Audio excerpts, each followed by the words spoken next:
오늘 이 시간 우리에게 주시는 하나님의 말씀은 구약 성경 전도서 7장 1절 한 절 말씀입니다. 제가 하나님의 말씀을 받들어 봉독할 때에 오늘 우리 각자에게 주시는 하나님의 음성을 들으시길 바랍니다. 좋은 이름이 좋은 기름보다 낫고 죽는 날이 출생하는 날보다 나으며. 아멘. 할렐루야. 예수님의 이름으로 여기에 모여 찬양하고 예배드리고 이렇게 말씀을 나누는 이 시간, 말씀을 전하느니나 듣느니 우리 모두에게 큰 은혜의 시간이 되시기를 우리 주 예수님의 이름으로 축복합니다. 이 세상 온 우주 만물의 그러한 존재, 또 사람이 어떻게 존재해서 지금 이 시간에도 태어나고 죽고 하는 이러한 문제들이 있죠. 성경에서 말하는 인류가 창조된 이래 지금까지 자유민주주의나 또 공산주의의 어떤 체제나 정치나 어떤 학문도 바둑이나 체스, 여러 영역의 게이머들이나 과학과 의학, 철학, 4차 산업이나 메타버스나 챗 GPT 같은 인공지능도 영원히 풀지 못하는 신비의 영역이라고 할 수 있습니다. 무엇이요? 온 우주 만물이 존재하는 것과 사람이 존재하면서 태어나고 죽고 하는 이 문제가 이런 영역들에서는 다룰 수가 없는 신비의 영역이다라고 하는 것입니다. 왜냐하면 온 우주 만물의 존재와 또 사람의 출생과 죽음은 처음과 나중 되시고 모든 것의 근원이 되시며 온 우주 만물의 창조주이신 주 하나님의 영역이기 때문이라고 하는 사실입니다. 구약의 여러 예언의 말씀을 전하는 선지자들 중에서 예레미야 선지자가 있습니다. 예레미야 10장 12절로 16절에서 다음처럼 말하고 있습니다. 여호와께서 그의 권능으로 땅을 지으셨고 그의 지혜로 세계를 세우셨고 그의 명철로 하늘을 펴셨으며 그가 목소리를 내신즉 하늘에 많은 물이 생기나니 그는 땅 끝에서 구름이 오르게 하시며 비를 위하여 번개를 치게 하시며 그 곳간에서 바람을 내시거늘 사람마다 어리석고 무식하도다. 은장이마다 자기의 조각한 신상으로 말미암아 수치를 당하나니 이는 그가 부어 만든 우상은 거짓 것이요 그 속에 생기가 없음이라. 그것들은 헛것이요 망령되이 만든 것인즉 징벌하실 때에 멸망할 것이나 야곱의 분깃은 이같이 아니하시니 그는 만물의 조성자요 이스라엘은 그의 기업의 지파라. 그 이름은 만군의 여호와시니라. 아멘. 잠시 오늘 본문의 말씀의 이해를 돕기 위해서 에레미야에 대해서 살펴볼까 합니다. 에레미야는 예루살렘 북동쪽 약 5km에 위치한 레위인의 성읍 아나돗에서 제사장 가문에서 태어났습니다. 에레미야는 어린 나이에 예언자로서의 소명을 받고 선지자로서 활동하며 유다 5명의 그 왕들의 치세 동안에 활동을 하였습니다. 약 40년간 그래서 하나님의 메시지를 전했습니다. 예레미야는 아내도 자식도 없이 살았습니다. 오직 예레미야는 동포를 사랑하면서 하나님의 그 예언의 말씀을 전했고 오히려 많은 핍박을 그로 인해서 받았습니다. 심지어 자기가 태어났던 그 베냐민 땅 아나돗 사람들만 보더라도 허위 진술, 심한 박해, 잔인한 증오로서 에레미야를 몰아세워서 죽이려 했습니다. 에레미야 11장 21절에 그 에레미야의 모습을 주님께서 이렇게 말씀하고 계십니다. 여호와께서 아나돗 사람들에 대하여 이와 같이 말씀하시되 그들이 내 생명을 빼앗으려고 찾아 이르기를 너는 여호와의 이름으로 예언하지 말라. 두렵건대 우리 손에 죽을까 하노라 하도다.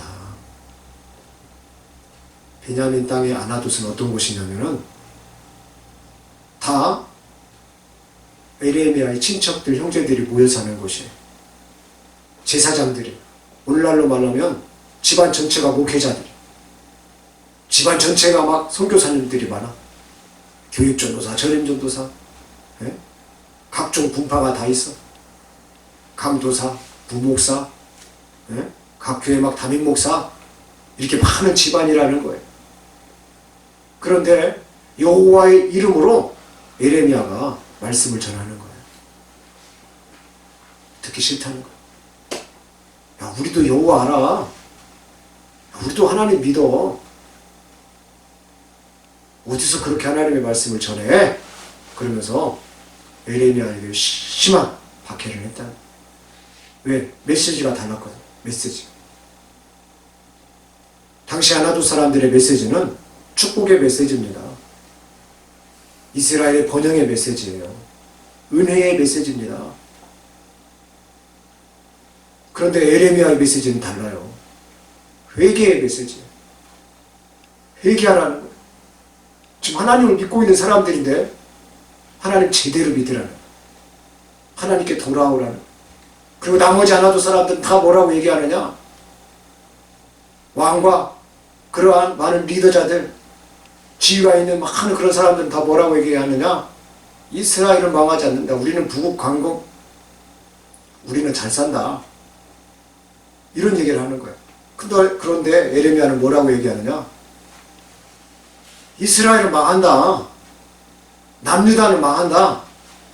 그러나 때가 지나면은 다 회개하고 다시 돌아올 때 그때 하나님께서 이스라엘을 다시 세워주신다. 회복의 역사가 있다.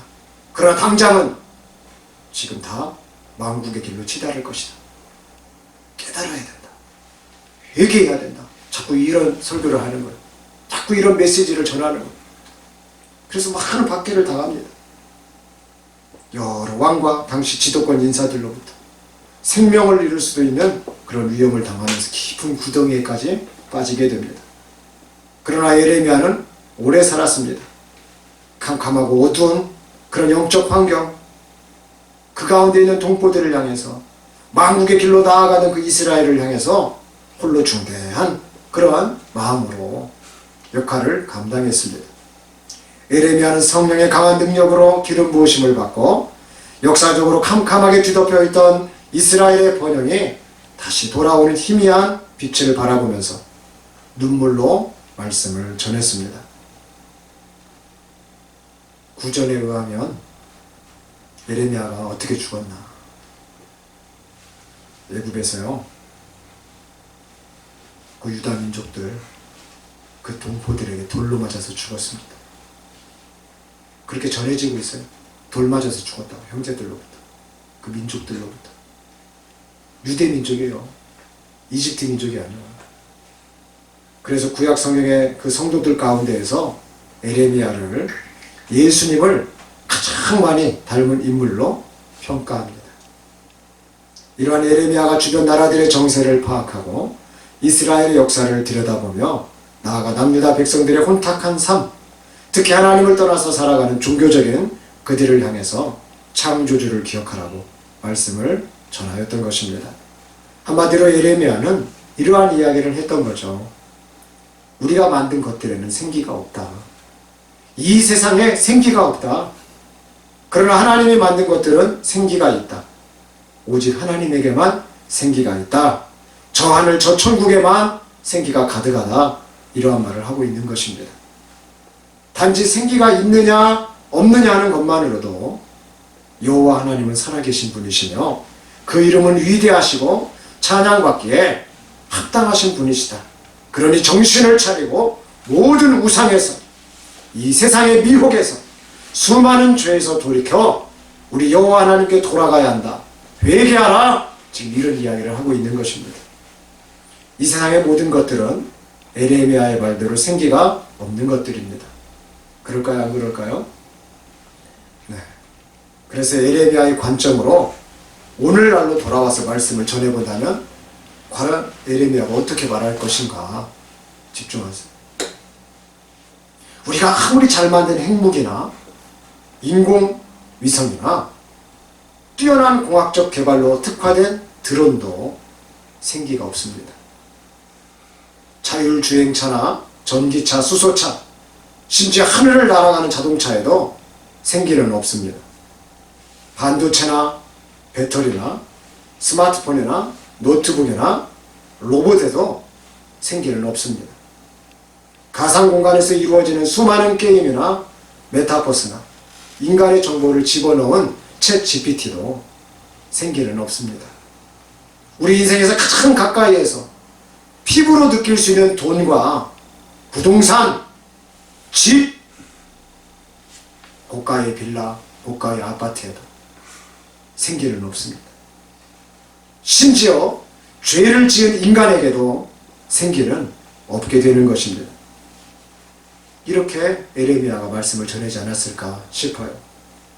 우리는 오늘 에레미야 선지자를 통하여서 이러한 것들이 필요 없다는 것이 아니라 이러한 것들에 오히려 미혹되어 생기를 잃어버리면서 살아가는 나 자신과 이 세대를 보자고 하는 것입니다.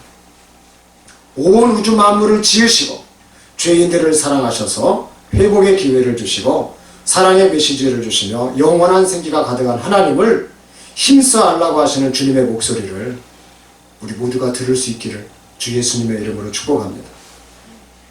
이 생기에 있는 주님의 목소리를 우리가 들어야 돼요. 이 예배 때 들어야 돼요. 기도할 때 들어야 돼요. 찬양할 때 들어야 돼요. 선교를 감당하면서 심지어 꿈을 꾸고 잠을 자면서도 들어야 된단 말이죠. 우리 하나님은 만물의 조성자이며 우리 하나님은 이스라엘을 기업으로 삼으시고 우리 하나님은 그 이름이 만군의 여호와 즉 예수 그리스도이십니다. 이 세상을 살아가면서 성탄절, 메리 크리스마스는 알지만 우리 주 예수 그리스도를 모르는 사람이 많습니다. 가수 이름이나 연예인 이름이나 스포츠 선수 이름이나 학문적으로 뛰어난 사람들의 이름은 압니다. 심지어 역사적인 어떤 지명들도 꿰차고 있는 사람들 많습니다. 음식의 재료 하나하나 그 이름을 알고 물리학적으로도 보면 원소 기호 하나하나 이름을 기억하며 암기합니다. 그러나 예수 이름을 모릅니다. 성경의 말씀 한 구절 암송하지 못하는 사람들이 이 세상에는 너무 많다라고 하는 사실입니다. 오늘 말씀에서 좋은 이름이 좋은 기름보다 낫다라고 말씀합니다. 따라서 해보겠습니다. 좋은 이름이 좋은 기름보다 낫다. 무슨 뜻일까요? 좋은 이름이 좋은 기름보다 낫다. 기름은 풍요를 상징하는 말입니다. 기름은 물질을 뜻합니다. 기름은 이 세상적인 것을 뜻합니다.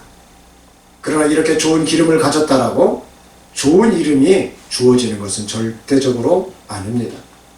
뉴스를 보다 보면 우리나라에서 상습적으로 불법을 저지르며 세금을 내지 않는 고액 체납자들에 대한 이야기가 종종 나옵니다.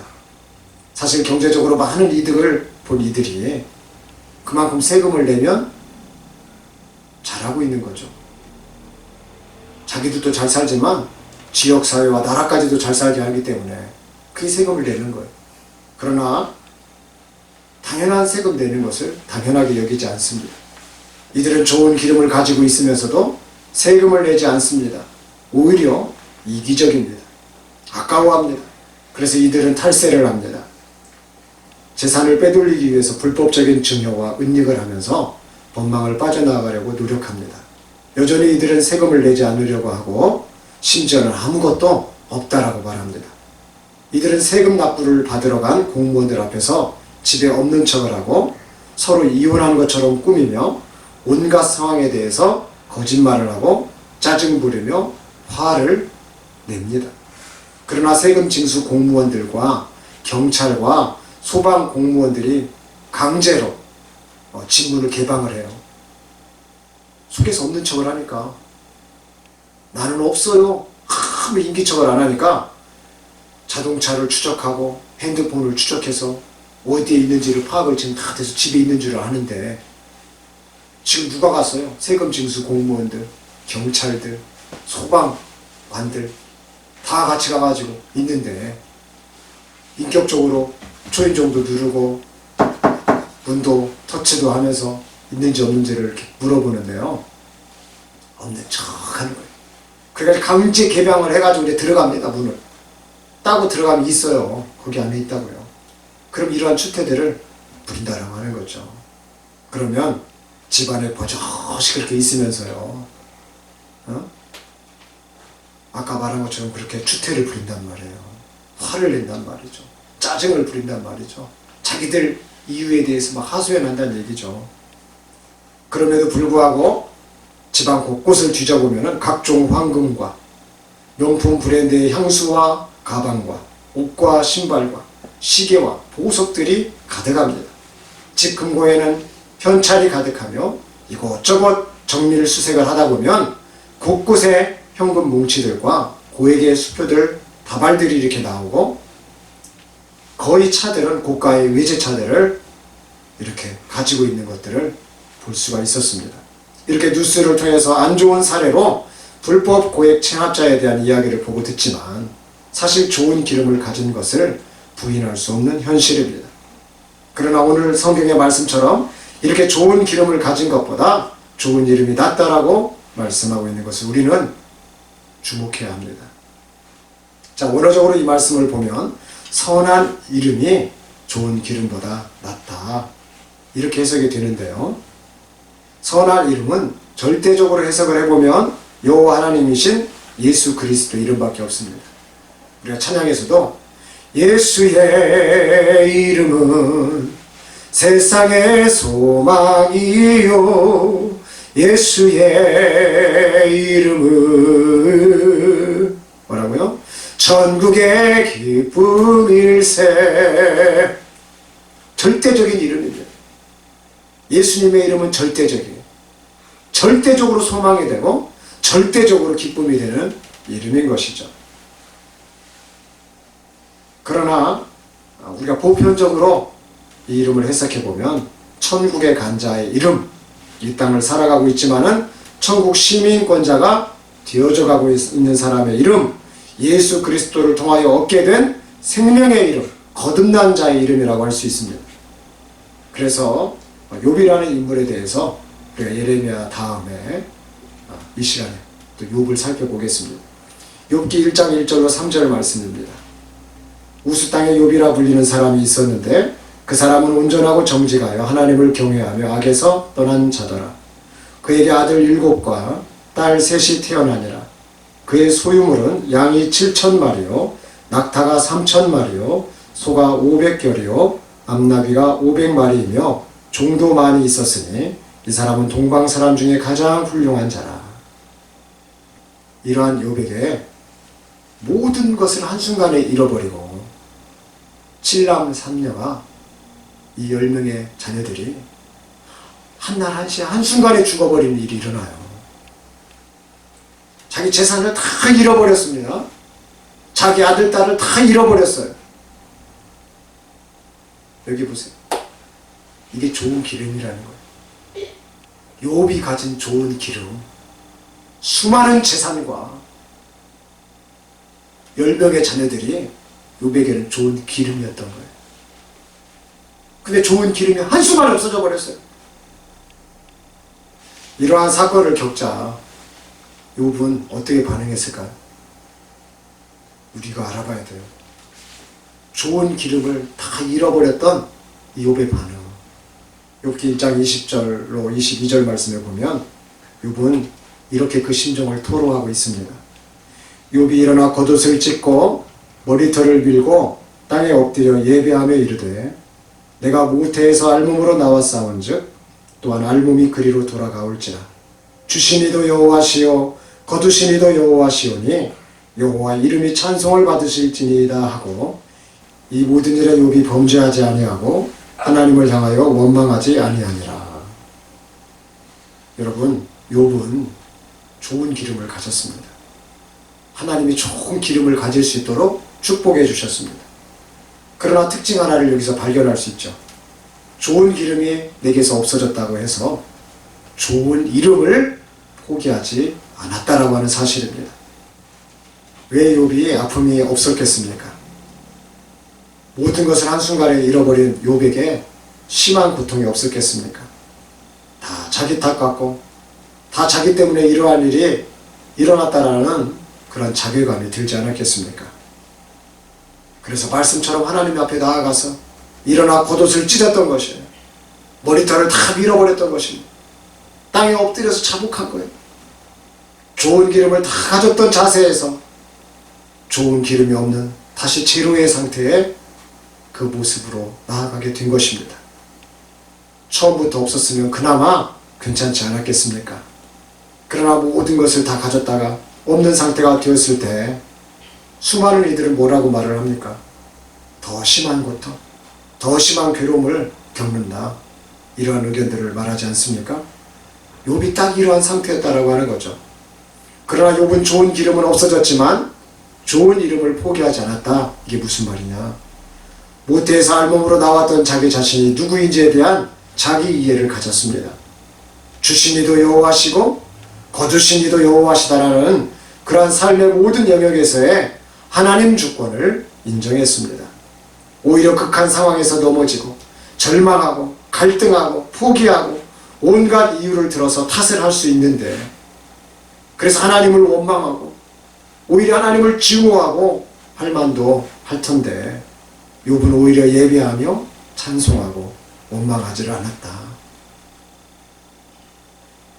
어떻게 보면 미친 거죠. 한쪽에서 봐봐요. 미친 거 아니에요? 재산 다 잃었어요. 7명의 아들과 3명의 딸, 그 10자녀가 다 죽었는데도 어떻게 하나님을 예배하며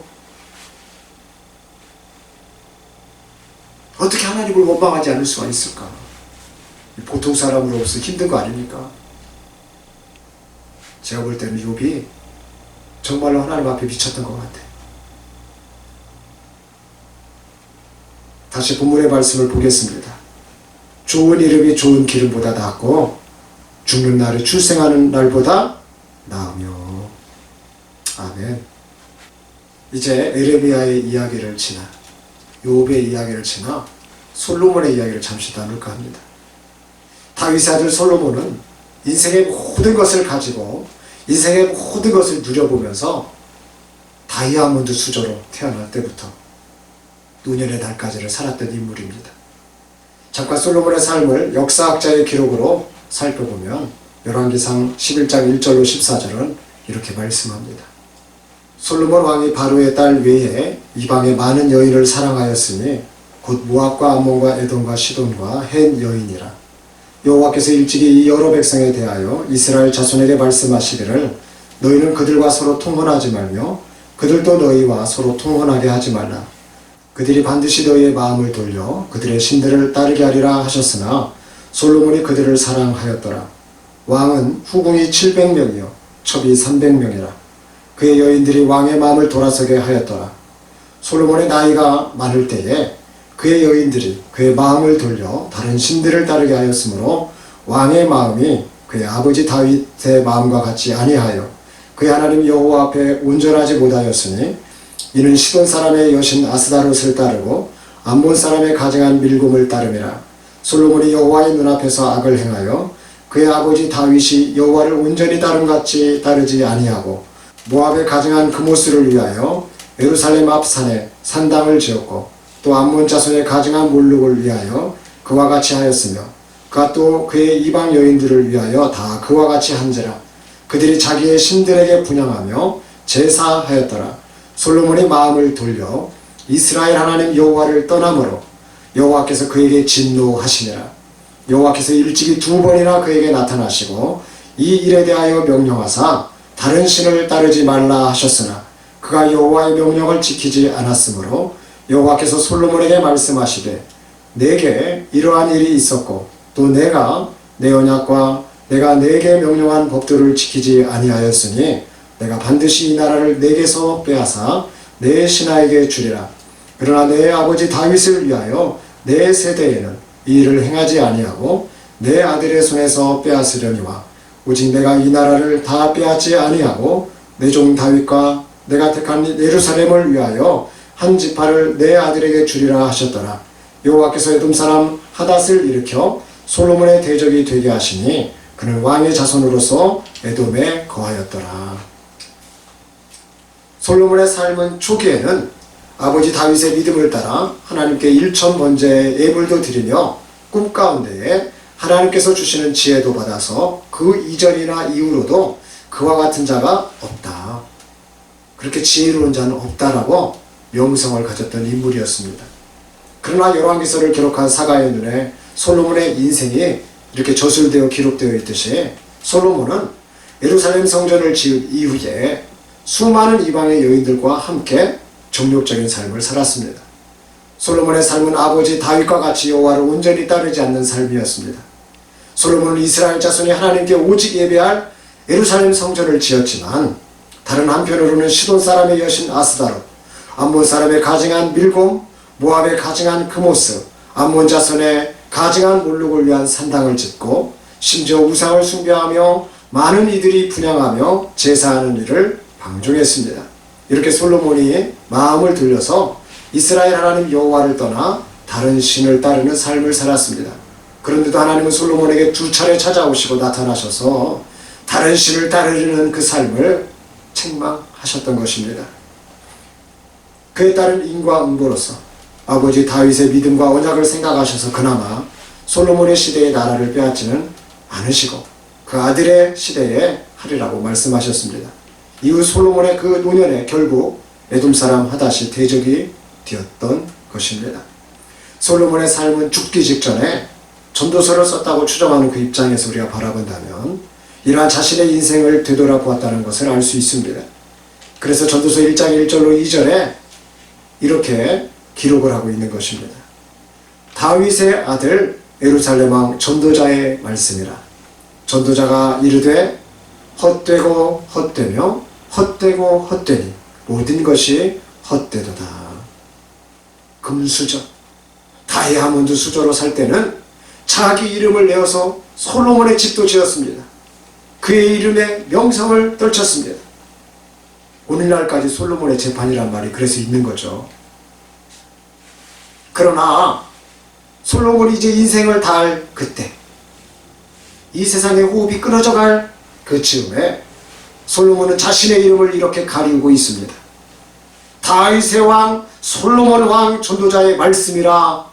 원래는 이렇게 해야 되는데 다윗의 아들 예루살렘 왕 전도자의 말씀이라 하면서 자기 이름을 가리는, 자기 자신을 가려버리는 겸손으로 마지막 자신의 인생을 주님이 주신 지혜를 가지고 겸손하게 저술을 하고 있는 것입니다. 그러면서 자신의 좋은 이름을 가지고 살았던 그 출생의 날부터 노년의 날까지를 바라보면서 좋은 이름 전도자로서 이제 전도자가 된 거예요. 솔로몬 왕 아니에요. 전도자가 된 거예요. 겸손도 이렇게 겸손해진 법이 없어요. 전도자로서 자신의 마지막 인생을 주님이 주신 그 지혜를 가지고서 좋은 이름 전도자로서 헛되고 헛되며 헛되고 헛되니 모든 것이 헛되도다 하면서 사실은 이렇게 인생을 총괄 회개를 했다. 저를 이 말이 회개한 것으로 해석을 합니다. 주님,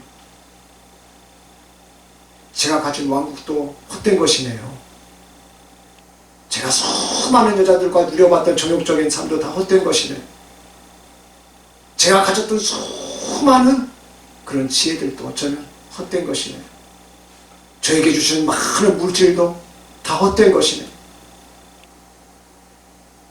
아까 예레미야가 그 시대를 꼬집고 말하는 것처럼 욥이 가졌던 그 재산을, 그 좋은 기름을 한 번에 다 날려도 좋은 이름을 가졌던 것처럼 마지막에 솔로몬이 이 좋은 이름을 지금 가지게 된 것입니다. 그래서 가졌던 좋은 기름들을 오늘 주님 앞에 뭐라고 하느냐? 헛되고 헛되고 헛되고 헛되니 모든 것이 헛되다. 왕으로 살았던 그 모든 사람은 다 헛된 거다. 나에게 왕으로서 주셨던 모든 것들, 그 좋은 기름은 다 헛된 거다.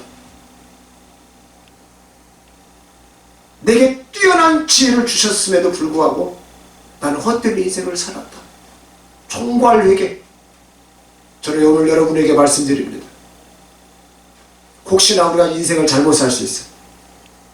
죽기 직전까지 어쩌면 인생을 잘못 살 수 있어요.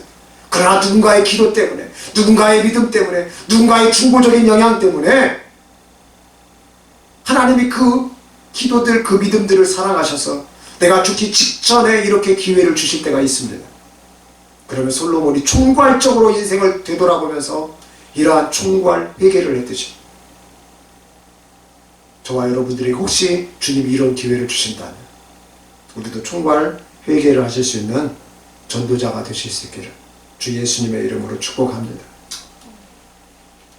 그러면서 오직 헛되지 않은 것 하나, 바로 여호와 하나님이라는 사실을 중국적으로 지혜를 담아서 이제 전도서 12장 7절로 14절에 이렇게 기록합니다. 저는 오늘 솔로몬의 마지막 말에 여러분이 집중할 수 있길 바랍니다. 난 이 글을 솔로몬이 마지막 쓰고 죽었다라고 생각을 하는 목사예요. 이 글을 마지막으로 쓴 것 같아요. 네. 솔로몬의 호흡이 다 할 때 이 마지막 말씀을 썼다라고 느껴져요. 저는 그 말씀 우리가 함께 지금 나눠볼까 합니다. 전도서 12장 7절로 14절 말씀입니다. 흙은 여전히 땅으로 돌아가고 영은 그것을 주신 하나님께로 돌아가기 전에 기억하라. 전도자가 이르되 헛되고 헛되도다. 모든 것이 헛되도다. 전도자는 지혜자이어서 여전히 백성에게 지식을 가르쳤고 또 깊이 생각하고 연구하여 잠언을 많이 지었으며 전도자는 힘써 아름다운 말들을 구하였나니 진리의 말씀들을 정직하게 기록하였느니라. 지혜자들의 말씀들은 찌르는 채찍들 같고 회중의 스승들의 말씀들은 잘 박힌 목 같으니 다 한 목자가 주신 바이니라. 내 아들아, 또 이것들로부터 경계를 받으라. 많은 책들을 짓는 것은 끝이 없고 많이 공부하는 것은 몸을 피곤하게 하느니라. 일의 결국을 다 들었으니 하나님을 경외하고 그의 명령들을 지킬지어다. 이것이 모든 사람의 본분이니라. 하나님은 모든 행위와 모든 은밀한 일을 선악간에 심판하시니라. 이러한 솔로몬의 고백을 보면서 오늘 본문의 말씀을 보면 솔로몬의 죽는 날이 출생하는 날보다 나음을 알 수 있습니다. 좋은 이름이 좋은 기름보다 낫고 죽는 날이 출생하는 날보다 나으며 오늘 우리도 좋은 이름이 좋은 기름보다 낫고 죽는 날이 출생하는 날보다 나은 인생이 되시기를 우리 주 예수님의 이름으로 축복합니다. 기도하시겠습니다.